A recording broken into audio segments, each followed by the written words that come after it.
Bienvenidos a nuestra primera clase de química. Soy la profesora Vanessa Verano para los que aún no me conocen porque no pudieron conectarse en la primera oportunidad. Hoy hablaremos sobre la teoría del Big Bang, el origen de la química y otros aspectos de interés.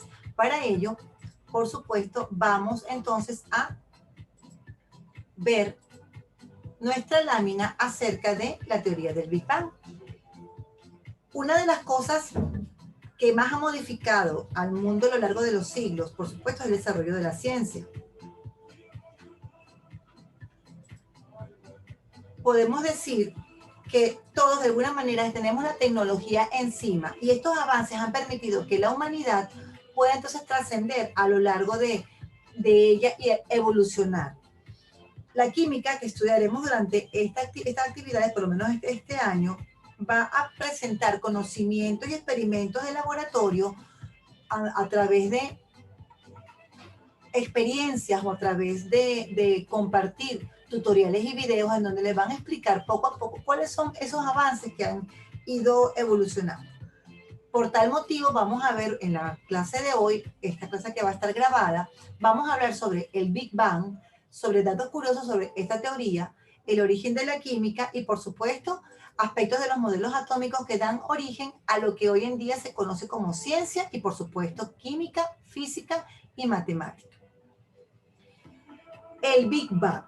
La teoría del Big Bang es una teoría que explica el origen del universo y por qué se sigue expandiendo. Esta teoría fue creada por Georges Lemaître en 1920 a partir de los descubrimientos de Edwin Hubble y Albert Einstein. Según esta teoría, el universo empezó siendo un punto infinitesimalmente pequeño, pero luego fue expandiéndose. El universo es astronómicamente enorme, por ello no será muy difícil conocerlo del todo.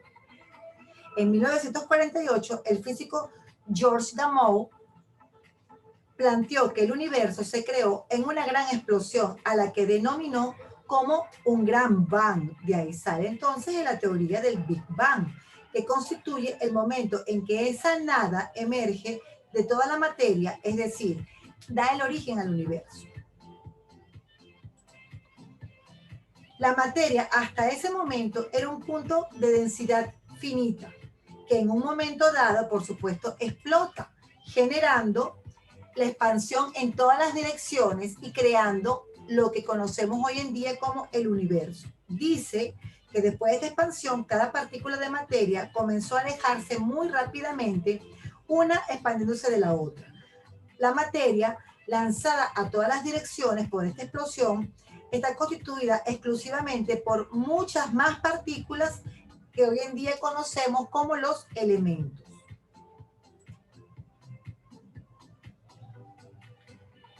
Existen razones para pensar que esta teoría es correcta. El universo se sigue expandiendo y las temperaturas que muestra el fondo de esa parte puede decirse que entonces explica lo que es la teoría del Big Bang. Toda materia existente en el universo proviene de, por supuesto, unos primeros segundos de esta teoría de expansión. Se puede comparar con la bomba de hidrógeno, en donde explica que en el Big Bang él se expande de la nada. En cambio, la bomba de hidrógeno se origina, por supuesto, de la manipulación de elementos ya conocidos. Como explica Charles Good, un físico y divulgador científico, por buena parte de la historia se pensó que los cielos eran eternos y estáticos. Sin embargo, en la década de 1920, el estadounidense Hubble descubrió que no solamente existían otros elementos, sino que también se iba expandiendo a medida que iban investigando y investigando. De esta manera se puede decir entonces, se puede hacer una comparación entre la bomba de hidrógeno y la Big Bang Theory, en donde dice que la velocidad de expansión de una bomba de hidrógeno al activarse es de 300 metros sobre segundo. En cambio, la de Big Bang Theory son 300.000 kilómetros sobre segundo. Imagínense lo rápido y lo veloz que transcurriría esta situación. Si bien es cierto que se habla de que es una gran expansión, un mejor nombre se le daría, es el Big Stretch, que significa el gran ensanchamiento o el gran estiramiento. De hecho, el término Big Bang no fue acuñado originalmente por Lemaitre. Se dice que Fred Hoyle, quien fue uno de sus críticos, menciona que toda la materia del universo fue creada de un gran bang en un particular tiempo remoto.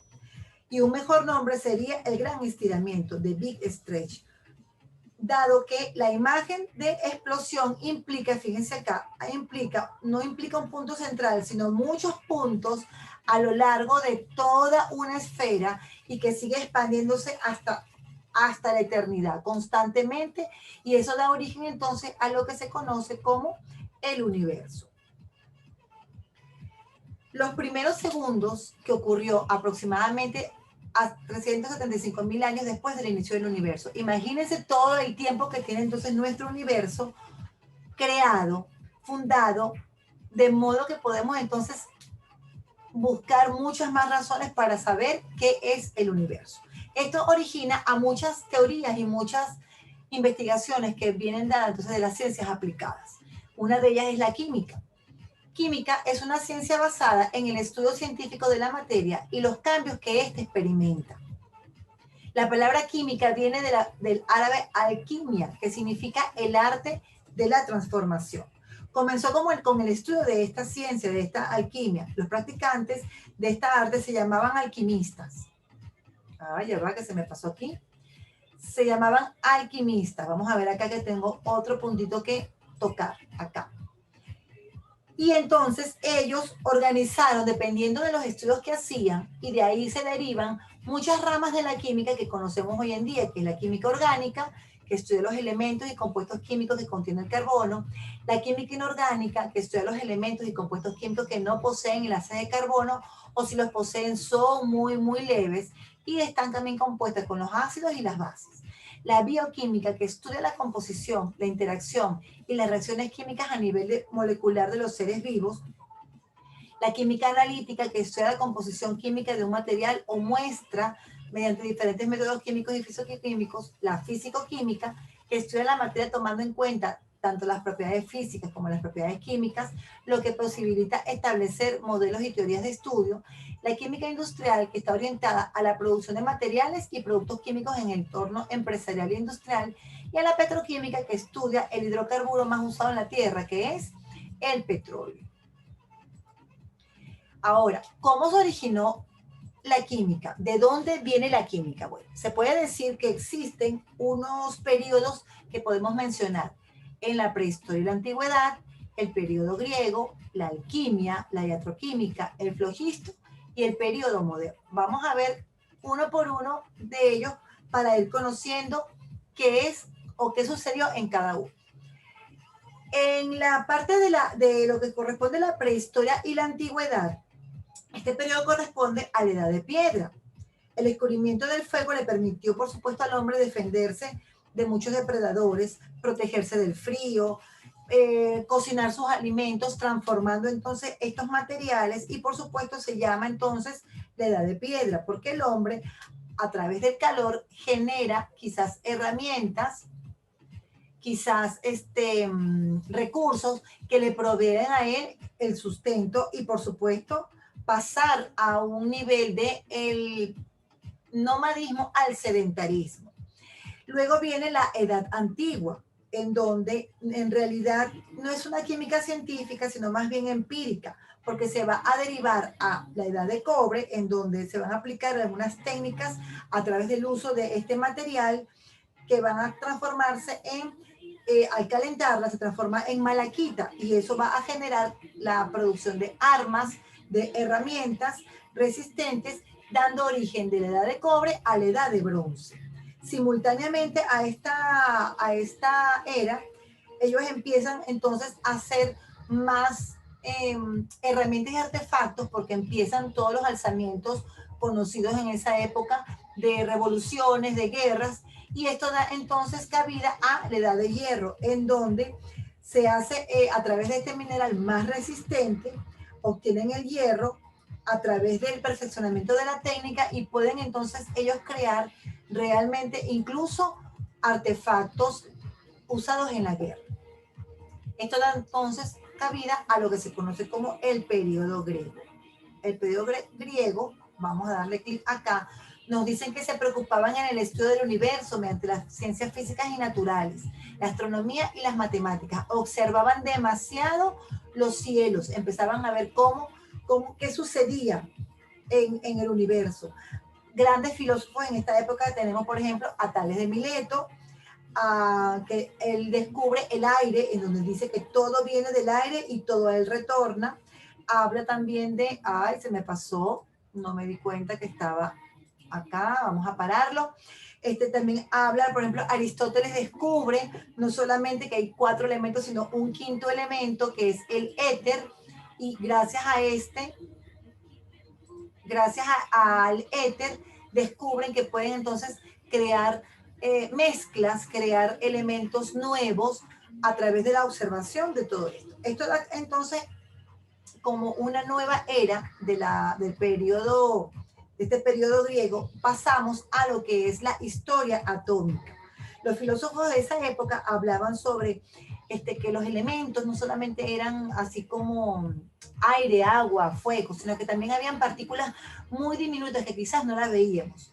Entonces sale este señor que se llama Demócrito, y él demuestra lo que es hoy en día conocido como el átomo, porque la palabra átomo significa que no se puede dividir.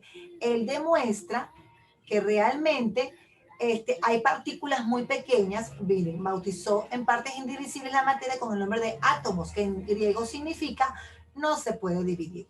Esto dio origen nuevamente a lo que se conoce como alquimia. Luego de toda esa parte viene la época de la alquimia, en donde se hace el estudio de la transmutación de los metales, del oro a la plata, porque empiezan a usar más el fuego y la mezcla de los elementos. Encuentran, por supuesto, medios que prolongarían supuestamente la vida humana. Lo que hacen es descubrir las vitaminas, los minerales, que al ser consumidos mejoran la calidad de vida del ser humano. Esto da, por supuesto, como cabida a varias clasificaciones de la alquimia. Tenemos la alquimia árabe, que no es más que la considerada en donde la transmutación de algo enigmático. Ellos estudiaban mucho lo que era, observaban mucho lo que era la transformación de los elementos, el uso del fuego para hacer todo tipo de artefactos y elementos que quizás al ser sometidos a esta fuerza se transformaban, pasaban de estado líquido a estado gaseoso o estado sólido a estado líquido. Luego viene la alquimia china con el descubrimiento de la pólvora. Ellos hacían en la búsqueda de ese elixir de la eterna juventud, descubren la pólvora como que por arte de magia, y gracias a ellos es que empiezan entonces realmente a hacerse a través de las armas que ya venían construyendo, todo lo que se conoce ahora como las armas de fuego.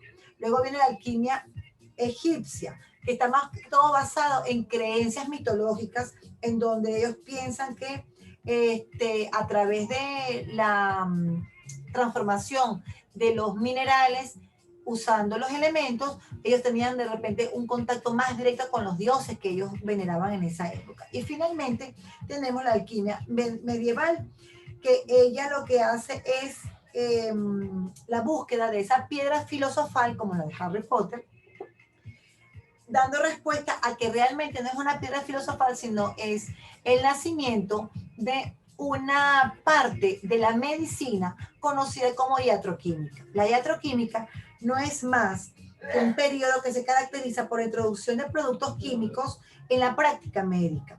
Ahí se aplican conocimientos del método científico y de la alquimia como tal para que se permita realizar esos medicamentos, esos menjurjes, como decían las abuelitas, esos medicamentos naturales, esos pañitos con alcanfor, tomar esos brebajes que mejoraban quizás un poco la salud y aliviaban ciertas patologías.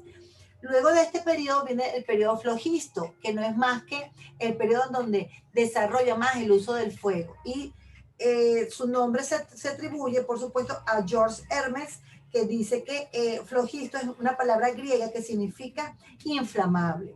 Y el principio de esto no es más que usar a través del fuego y de los elementos, usarlos para realizar ciertas transformaciones que van a permitir la mejora de la parte científica y de hacer medicinas un poco más sencillas, cambios de los elementos donde podían pasar a nuevas formas, se conoce el plasma, y eso entonces genera a la química moderna, con el padre de la química moderna, por supuesto, Antoine Lavoisier, que él hace muchos hallazgos a través de la observación de la química. Él descubre, por ejemplo, estudios de calorimetría, hace lo que es la comparación de todo lo que corresponde. Vamos a ver si tengo aquí algún elemento que mostrarles. Sí, aquí está. Vamos a ver si lo podemos ver. Se me pasó. Ya va. Es que esto es muy sensible. Bueno, él más que todo lo que hizo es permitir a través de todos los estudios que él propuso hacer lo que es la medición. Él inventó la balanza, gracias a él pudimos hacer entonces las mediciones más exactas de todo lo que son los elementos, de todo lo que son las medicinas. Él hizo investigaciones a través de sus observaciones en cuanto a descubrir cómo son las reacciones químicas, cómo suceden esas reacciones químicas. Por eso que se le considera como el padre de la química prácticamente y de la biología. La química estudia las transformaciones de todos los elementos y eso no nos lleva más que a lo que es el concepto de la materia. La materia es todo eso lo que podemos ver, todo lo que podemos tocar. Es lo que sentimos, es lo que olemos.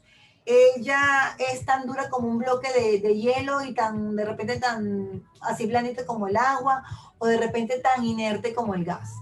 Ella está constituida por elementos que son también compuestos y que pueden decirse que forman parte de una sumatoria que no es más que son los átomos.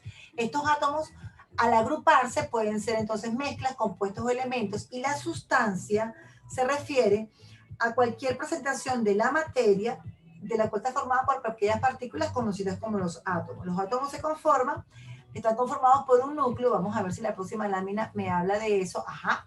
Están conformados por un núcleo en donde van a estar ahí los neutrones, los protones y los electrones. Si hacemos suma de átomos, podemos conformar una molécula. Si hacemos suma de moléculas, muchas moléculas, podemos entonces hacer un compuesto. Ese conglomerado va a permitir entonces que tengamos, como quien dice, las sustancias que hoy en día podemos hablar sobre los elementos de una tabla periódica que vamos a ver más adelante. Vamos a ver lo que es lo que es más pequeñito de la materia, que es el átomo. Está conformado el núcleo por los neutrones, los protones y los electrones, en donde los electrones son conocidos como la parte que está cargada negativamente, los protones la parte que está cargada positivamente, y los neutrones realmente no tienen carga. En el núcleo tenemos protones que tienen que ver con el núcleo atómico y el número másico que tiene que ver con los electrones. Aquellos elementos donde van a tener igual número de protones y diferentes números de neutrones se les conoce como isótopos. Y entonces ellos vamos a verlos más adelante, creo que es en el segundo lapso, y vamos a trabajar sobre los isótopos y los isóbaros para ver cómo se comportan, por supuesto, a lo largo de todo lo que es el estudio de la química. Cuando hablan de átomos, entonces tenemos que hacer referencia a lo que son unos modelos. Los modelos atómicos me van a hacer referencia a cómo a través de los periodos de la química han ido evolucionando, en donde, por ejemplo, Demócrito lo definió como lo más pequeño, lo indivisible. Ellos tienen carga eléctrica porque Thomson en su modelo pudo descubrir el comportamiento interno de los elementos que conforman a los átomos y detectó a los electrones como algo muy compacto, parecido a una galleta Chips Ahoy, y entonces este es el modelo de Thomson. El átomo neutro, él decía que tenía de repente que no había una carga estable, no había una carga en sí, parecía más bien un modelo que no tenía quizás una razón así más o menos muy parecida a lo que se conoce como unas galaxias, y se ve aquí es el modelo de Rutherford. El modelo de Bohr es el que más se asemeja al que hoy en día se trabaja y dice, se puede establecer que este modelo se propone explicar que el átomo va a estar con un núcleo y que en cada él es como si fuese un sistema solar. a través de órbitas van a estar las cargas de los electrones y dependiendo de los niveles van a haber saltos que van a generar quizás cargas eléctricas o descargas eléctricas. De esto podemos ver el modelo cuántico, que es el modelo actual de hoy en día. Este es el modelo que se ve y entonces se puede observar que él va a permitir verse que los electrones están distribuidos por niveles, que los niveles de energía van a estar formados por subniveles y cada uno va a tener, como quien dice, una carga en específica y va a ser un intercambio muy puntual o muy establecido, muy eh, concreto. Resumiendo, vamos a ver acá, el modelo atómico de Demócrito dice que las partículas se bautizaron como átomos, que palabra que proviene de griego que significa indivisible. Las propiedades de la materia están determinadas por el modo en que los átomos se van a agrupar. El modelo atómico de Dalton habla sobre que los átomos se agrupan guardando porciones distintas y así se forman los compuestos químicos. Él demuestra que existen los elementos y que no todos son iguales. El modelo atómico de Lewis se introduce lo que se conoce como la valencia, es decir, la cantidad de electrones en el último nivel de energía que va a hacer el enlace químico. Ellos me van a determinar la carga. El modelo atómico de Thomson, que es el que se parece a la galleta Chick-Ahoy, los átomos consistían en una esfera cargada positiva y distintos electrones de carga negativa incrustados en ellos, como las pasas en un pudín. Parece una galleta de Chick-Ahoy. El quinto modelo son 8 modelos que se van a estudiar. El quinto modelo es el modelo de Rutherford, que es el primer modelo en separar los átomos en dos zonas, el núcleo y la corteza, en donde en el núcleo están los protones y en la corteza van a estar los electrones. El modelo atómico de Bohr, que es el que más se asemeja al actual, se ubica entre la mecánica clásica y la mecánica cuántica. Él da ese salto a la mecánica cuántica. Incorpora ideas tomadas en el efecto fotoeléctrico explicado por Albert Einstein en sus teorías. El modelo atómico de Sommerfeld supone que los electrones, por tener el mismo tipo de carga eléctrica, forman campos magnéticos que igual se repelen. No pueden tener órbitas circulares, más bien elípticas. Fíjese cómo es, pareciera un balón de fútbol americano y una circunferencia. Y finalmente, ay, se me fue para acá, ya va, no pasamos todavía, vamos a esperar. El modelo atómico de Schrödinger me dice que la excentricidad de la órbita dio lugar a un número cuántico. El número cuántico azimutal que determina la forma de los orbitales y se le representa por la letra L. Eso lo vamos a ver más adelante, no se me preocupen, porque eso es poquito a poco. En resumen, el término Big Bang fue acuñado por Freddie Hall, quien afirmó que no debería llamarse Big Bang, sino Big Stretch, ¿ok? Por el gran estiramiento. La química es una ciencia basada en el estudio científico de la materia y los cambios que éste experimenta.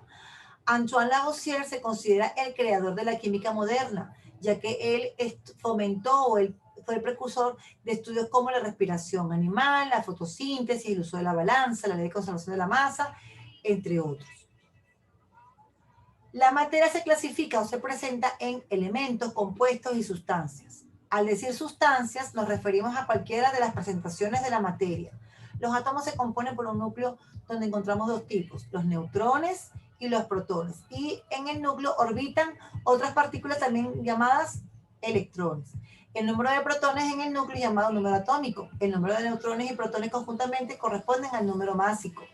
Se conoce como modelos atómicos a las distintas representaciones mentales de la estructura y funcionamiento de los átomos y hay 8 modelos que tenemos que estudiar. Vamos a ver qué más nos tiene esta presentación. Creo que con esto hemos terminado. Espero que la explicación, este es un resumen del tema que ustedes tienen, por supuesto, en el material que está cargado en Classroom. Ahí ustedes pueden ver con detenimiento los videos, las citas o los textos que les he dejado y profundizar. La actividad ya está cargada, ya ustedes tienen más o menos lo que tienen, saben lo que tienen que hacer. Un ensayo argumentativo es simplemente un ensayo de estos 3 temas, de la teoría del Big Bang, del origen de la química y de los modelos atómicos. con este video y con el material que tienen en el aula, ustedes pueden hacer un buen ensayo, lo que ustedes piensan, con base, por supuesto, en los lineamientos que tiene el colegio, de que es un ensayo argumentativo, y van a ilustrar por tema. Pueden hacer un dibujo del Big Bang, un dibujo de un modelo atómico y un dibujo del origen de la química. Pueden hacer un dibujo por punto, un dibujo por tema, como ustedes quieran. Debe estar ilustrado, eso sí. Y debe tener mucho cuidado con la ortografía, con la redacción y con la pulcritud. Hecho a mano y lo entregan en físico a la coordinación en la fecha que ellos establezcan. Cualquier duda, por favor, en tiempo fuera, escriban. Si no les respondo, quizás porque no es el horario establecido, que es de 8 a 12 y de 2 a 6, o el día establecido, fines de semana, no se atiende. Sin embargo, yo a la brevedad, por supuesto, les daré respuesta. Espero que esta breve clasecita por encima con este material sea de su agrado. Lo voy a compartir, por supuesto, conjuntamente con el video en el aula para que ustedes lo puedan ver, lo tienen que ver en línea. Bueno, eso es todo y bueno, hasta luego.